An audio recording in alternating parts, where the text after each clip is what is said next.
I'm Richard Cotton, I'm the Deputy Mayor, but more importantly, this happens to be almost in the centre of my ward. So I'm Councillor for Camden Town and Primrose Hill Ward, so it's a real pleasure to be here. A few words of thanks first of all to Starbucks, Ross Mackay and Sarah El Babari for providing both the venue and the coffee. To the Canals and Rivers Trust, John Guest and David Ireland for sponsoring this rather magnificent cake, which I assume is in the colours of the Prince Regent, certainly in Tottenham Hotspur colours, gladdens my heart. To the London Canal Museum, Charlie Foreman and his team, Martin Sack for the display.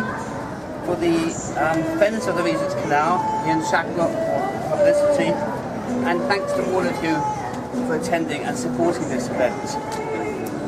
This canal has got particular significance to me for a number of reasons. Firstly, it's a reminder of the days when this country actually made things and transported them around the country by public transport. My late father, believe it or not, swam in this canal. He grew up in Hoxton, quite close to Wedlock Basin. I know it's not this bit. And since that was long before it was cleaned up, I'm amazed that he lived for 85 years until last year. I live a few feet away from the canal and have enjoyed walks along the towpath for decades.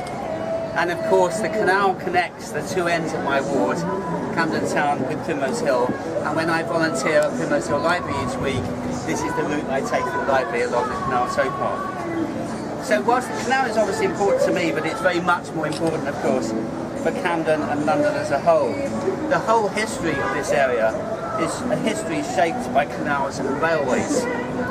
Rivers in England have been canalised since the 16th century, and the first canal was built in 1765, and I'm sure you all know this, by the Duke of Bridgewater to transport coal from the mines he owned in Lancashire into Manchester. At the end of the 18th century, a new route, the Grand Junction Canal, was planned from Birmingham to the Thames at Brentford, with a branch from Hayes to Paddington.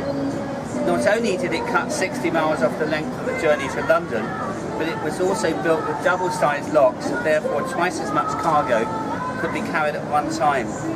The Paddington arm of the Grand Junction terminated at New Road, which we know better today as Marylebone Road or Euston Road. It's the Ring Road. And at that time, that road marked the northern boundary of the western suburbs of London. As soon as the Grand Junction was opened, a proposal was made by somebody called Thomas Homer, I'm sure you also all know, was subsequently bankrupted and transported, to cut a new canal from Paddington, to pass east through the fields to the north of New Road, and then south to the Thames at Limehouse, where a dock was to be built for the transshipment of goods. As we all know, the architect was John Nash, who also designed the Crown Estate of Regent's Park, Regent Street, and so much more.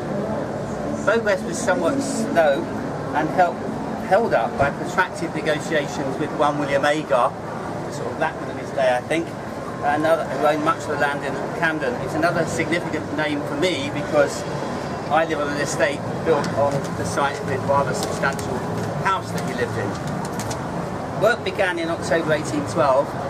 The section through Regent's Park was completed in 1813, and the entire lock-free stretch from Paddington through Regent's Park to here, Hampstead Road Lock, probably better known as Camden Lock, was completed and opened on the birthday of the Prince Regent in 1816.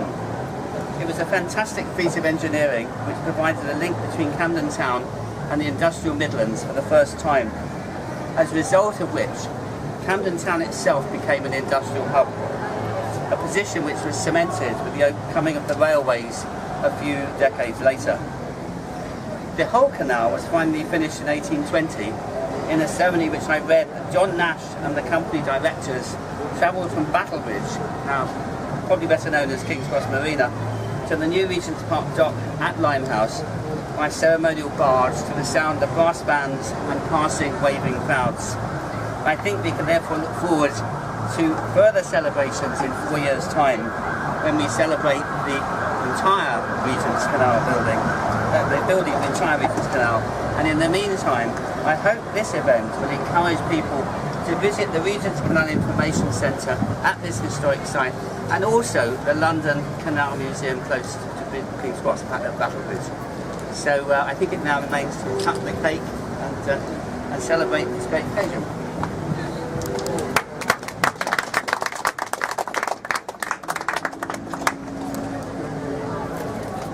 There we are.